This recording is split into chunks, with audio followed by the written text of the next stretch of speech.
Hello everyone, we are studying Indian economic development. Today we are going to study chapter 2, Indian economy from 1950 to 1990. On 15th August 1947, India attained its freedom. After independence, Nehru and other leaders decided the type of economic system that will prove beneficial for India. In order to achieve the objectives of growth with equity, mixed economy was introduced as the economic system of India. So, what is economic system? Economic system is defined as an arrangement by which the central problems of an economy are solved.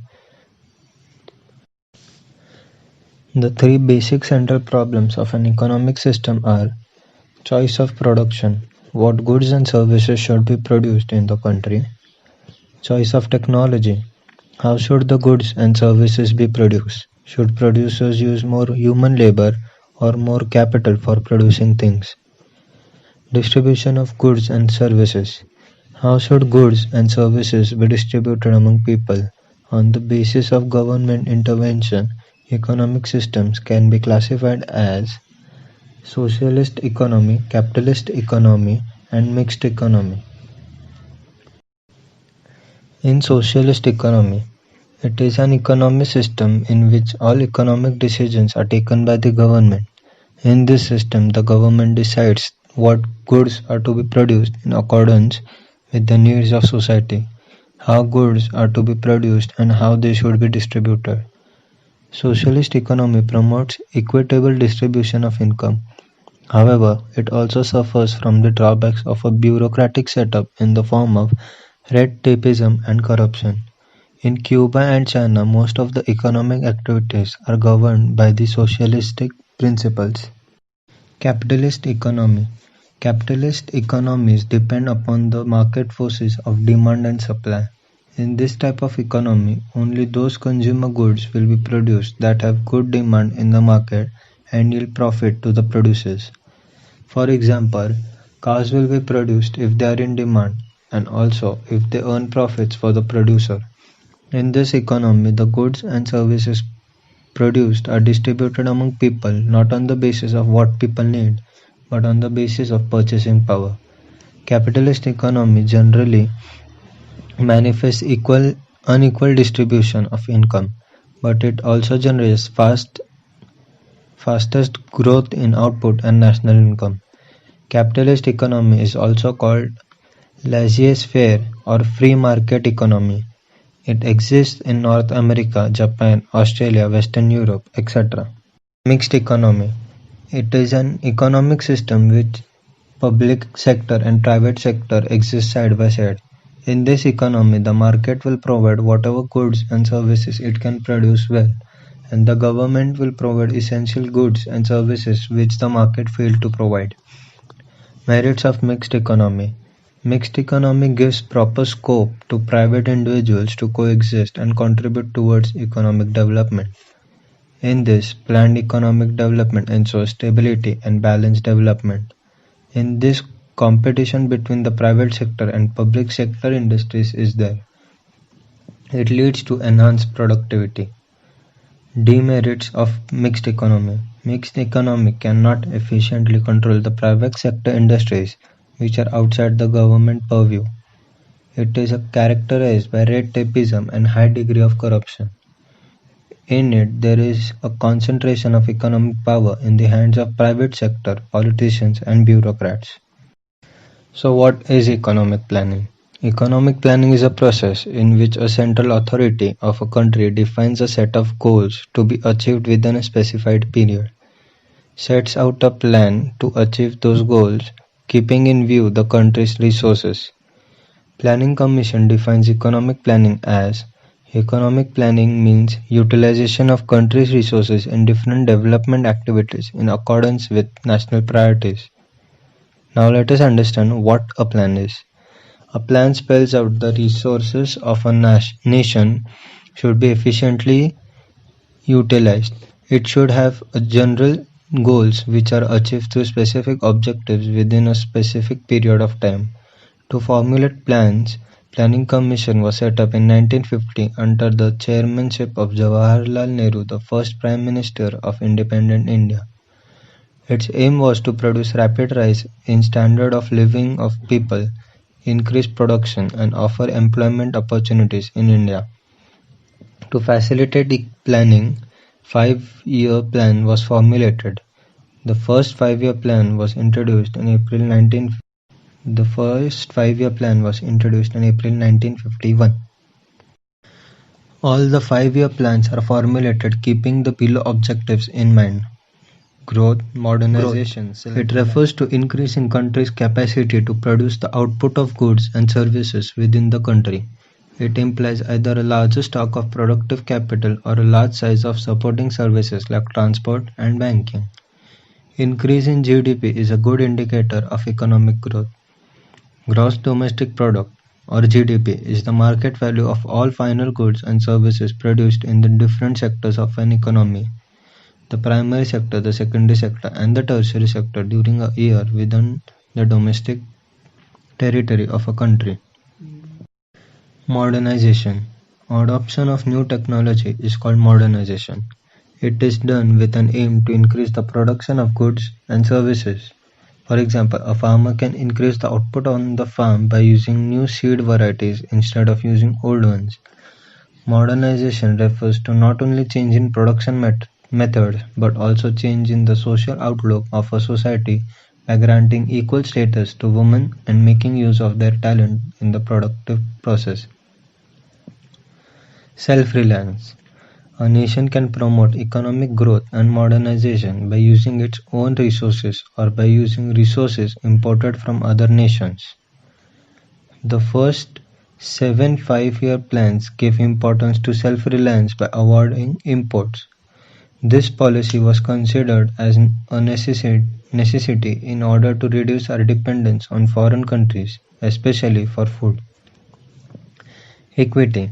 It refers to reduction in disparity of income or wealth by uplifting weaker sections of the society. It also refers to distribution of economic power equally or in such a way that every Indian should be able to meet his or her basic needs such as food, a decent house, education, healthcare, etc. Mahalanobis, the architect of Indian planning. Prasanta Chandra Mahalanobis was born in 1893 in Calcutta. He was educated at the Presidency College in Calcutta and at Cambridge University in England. His contribution to the subject of statistics brought him international fame. In 1946, he was made a fellow member of Britain's Royal Society, one of the most prestigious organizations of scientists. Mahalanobis established the Indian Statistical Institute in Calcutta and started a journal, Sankhya. Mahalanobis had contributed a lot in the formulation of our five-year plans. The second plan became the landmark of his contribution. During the second plan period, Mahalanobis invited many distinguished economists from India and abroad to advise him on India's economic development. Some of these economists became Nobel Prize winners later, which shows that he could identify individuals with talent. Many economists today reject the approach to planning formulated by Mahalanobis, but he will always be remembered for playing a vital role in putting India on the road of economic progress, and statisticians continue to profit from his contribution to statistical theory. Let us now see how the first 7 five-year plans covering the period 1950 to 1990 attempted to attain these 4 goals and the extent to which they succeeded. We have learned from the previous chapter that during the colonial rule there was neither growth nor equity in the agricultural sector. The policymakers of independent India had to address these issues, which they did through land reforms and promoting the use of high-yielding variety seeds, which ushered in a revolution in Indian agriculture. At the time of independence, the land tenure system was characterized by intermediaries, variously called zamindars, jagirdars, etc., who merely collected rent from the actual tillers of the soil without contributing towards improvement of the farm. The low productivity of the agricultural sector forced India to import food from foreign countries. Equity in agriculture called for land reforms, which primarily referred to change in the ownership of land holdings. Just a year after independence, steps were taken to abolish intermediaries and to make the tillers the owners of the land. The idea behind this move was that ownership of land would give incentives to the tillers to invest in making improvements provided sufficient capital was made available to them. Land ceiling was another policy to promote equity in the agricultural sector. This means fixing the maximum size of land which could be owned by an individual. The purpose of land ceiling was to reduce the concentration of land ownership in a few hands. The ownership conferred on tenants gave them the incentive to increase output, and this contributed to growth in agriculture. However, the goal of equity was not fully served by abolition of intermediaries. In some areas, the former zamindari continued to own large areas of land by making use of some loopholes in the legislation. The land ceiling legislation also faced hurdles. The big landlords challenged the legislation in courts, delaying its implementation. They used this delay to register their lands in the name of close relatives, thereby escaping from the legislation. The legislation also had a lot of loopholes, which were exploited by the big landholders to retain their land. Land reforms were successful in Kerala and West Bengal because these states had governments committed to the policy of the land to tiller. The Green Revolution. India's agriculture vitally depends on the monsoon, and if the monsoon fell short, the farmers were in trouble unless they had access to irrigation facilities, which very few had. The stagnation in agriculture during the colonial rule was permanently broken by the Green Revolution. This refers to the large increase in production of food grains resulting from the use of high-yielding variety (HYV) seeds, especially for wheat and rice. The use of these seeds required the use of fertilizer and pesticide in the correct quantities as well as regular supply of water. The application of these inputs in correct proportions is vital.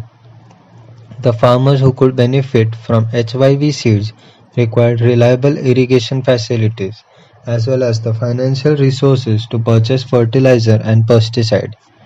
As a result, in the first phase of the Green Revolution, approximately mid-1960s up to mid-1970s, the use of HYV seeds were restricted to the more affluent states such as Punjab, Andhra Pradesh and Tamil Nadu. Further, the use of HYV seeds primarily benefited the wheat-growing regions only. In the second phase of the Green Revolution, mid-70s to mid-1980s, the HYV technology spread to a larger number of states and benefited from more variety of crops. The spread of Green Revolution technology enabled India to achieve self-sufficiency in food grains. We no longer had to be at the mercy of foreign countries or any other for meeting our nation's food requirements. Growth in agriculture output is important, but it is not enough. If a large proportion of this increase is consumed by the farmers themselves instead of being sold in the market, the higher output will not make much of a difference to the economy as a whole. If, on the other hand, a substantial amount of agriculture produce is sold in the market by the farmers, the higher output can make a difference to the economy. The portion of agriculture produce which is sold in the market by the farmer is called marketed surplus. A good proportion of the rice and wheat produced during the Green Revolution period was sold by the farmers in the market. As a result, the price of food grains declined relative to the other items of consumption. The low-income group who spend a large percentage of their income on food benefited from this decline in relative prices. The Green Revolution enabled the government to procure sufficient amount of food grains to build a stock which could be used in times of food shortage. While the nation had immensely benefited from the Green Revolution, the technology involved was not free from risks. One such risk was the possibility that it would increase the disparities between small and big farmers, since only the big farmers could afford the required inputs, thereby reaping most of the benefits of the Green Revolution. Moreover, the HIV crops were also more prone to attack by pests, and the small farmers who adopted this technology could lose everything in a pest attack.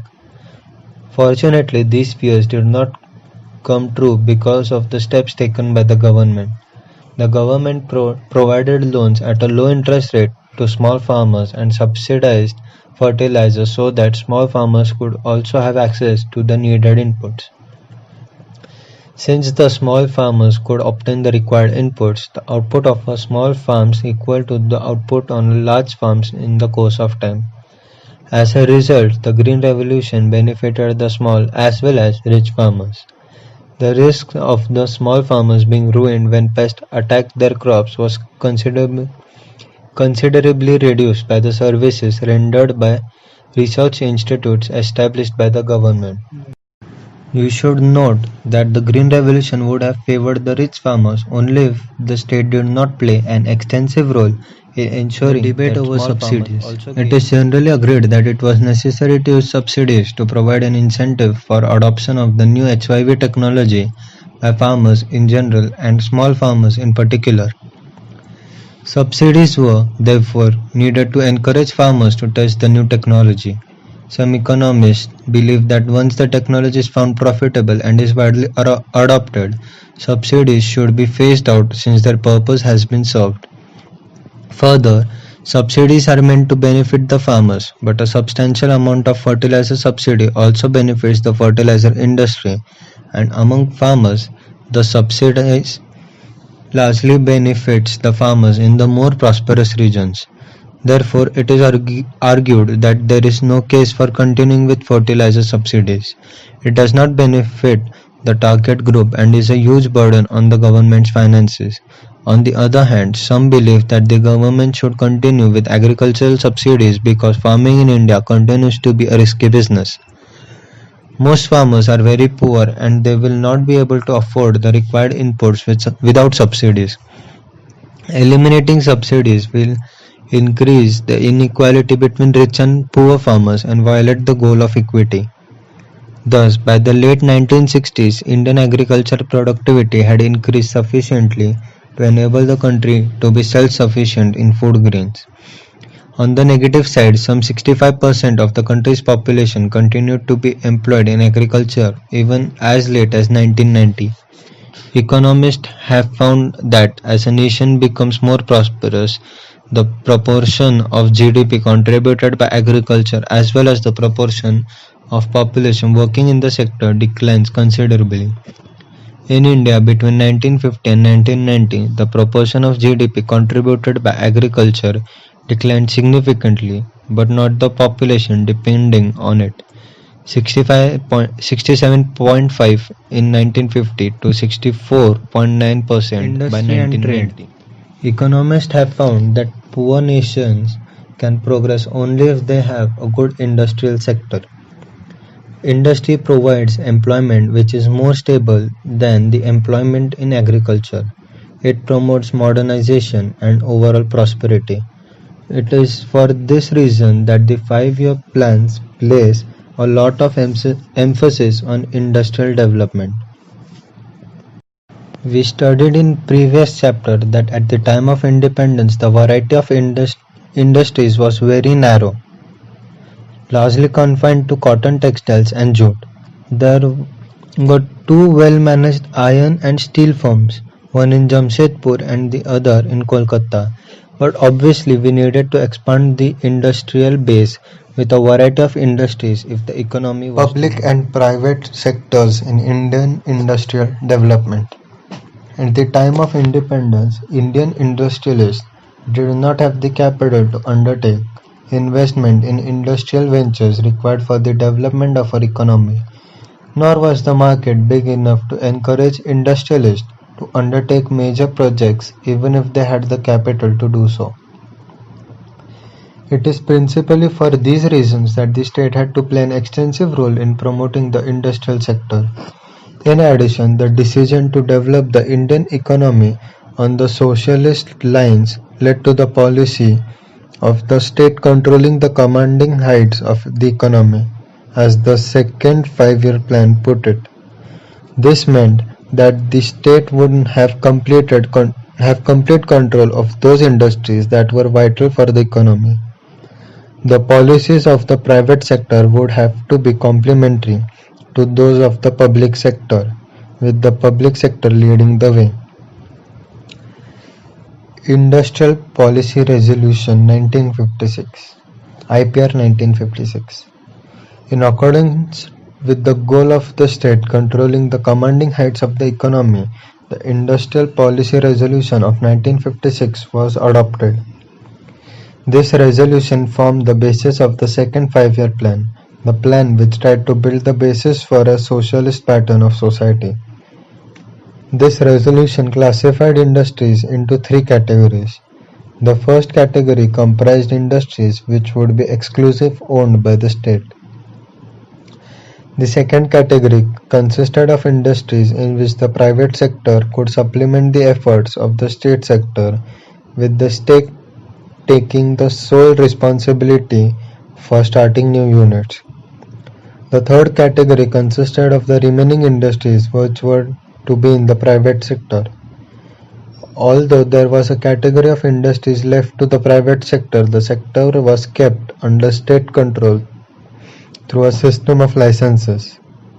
No new industry was allowed unless a license was obtained from the government. This policy was used for promoting industry in backward regions.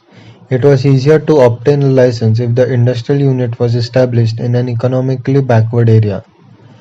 In addition, such units were given certain concessions such as tax benefits and electricity at lower tariff.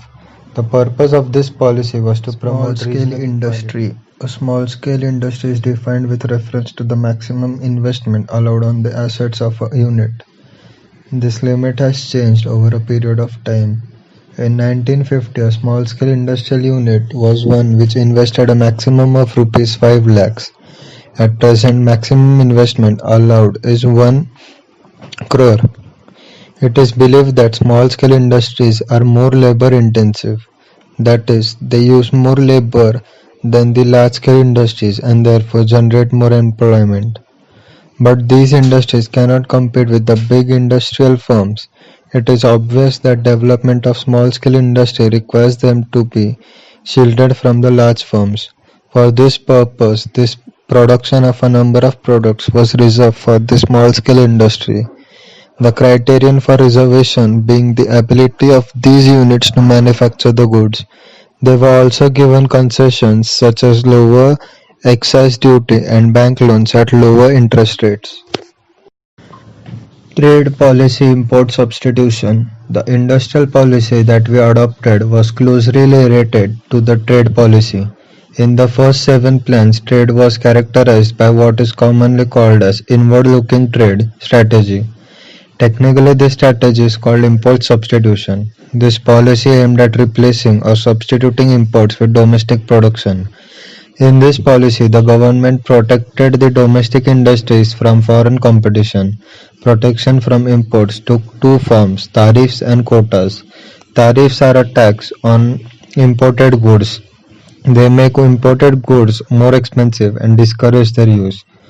Quotas specify the quantity of goods which can be imported. The effect of tariffs and quotas is that they restrict imports and therefore protect the domestic firms from foreign competition. The policy of protection is based on the notion that industries of developing countries are not in a position to compete against the goods produced by more developed economies.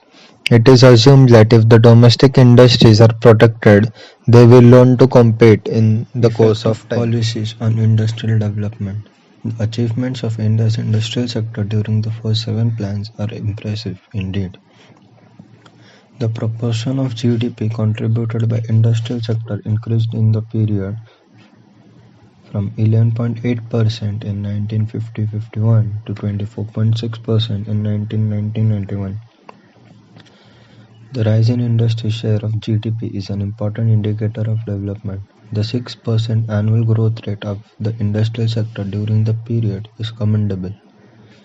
No longer was Indian industry restricted largely to cotton, textile, and jute. In fact, the industrial sector became well diversified by 1990, largely due to the public sector. The promotion of small-scale industries gave opportunities to those who did not have the capital to start large firms to get into business. Protection from foreign competition enabled the development of indigenous industries in the areas of electronics and automobile sectors, which otherwise could not have developed. In spite of the contribution made by the public sector to the growth of the Indian economy, some economists are critical of the performance of many public sector enterprises. The point is that after 4 decades of planned development of Indian economy, no distinction was made between what the public sector alone can do, what the private sector can also do. Many public sector firms incurred huge losses but continued to function because it is difficult to close a government undertaking even if it is a drain on the nation's limited resources. This does not mean that private firms are always profitable.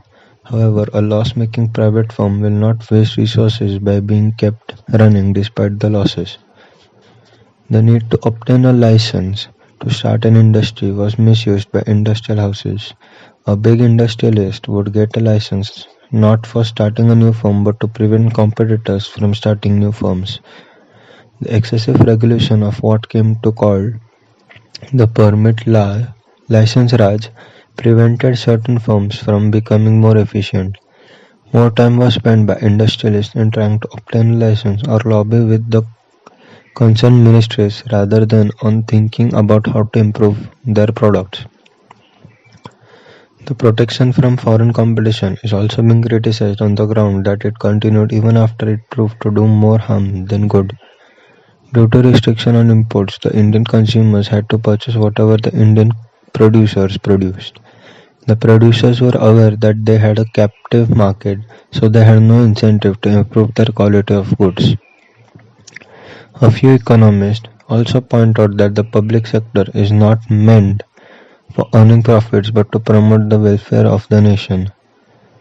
The public sector firms on this view should be evaluated on the basis of the extent to which they contribute to the welfare of public and not on the profits they earn.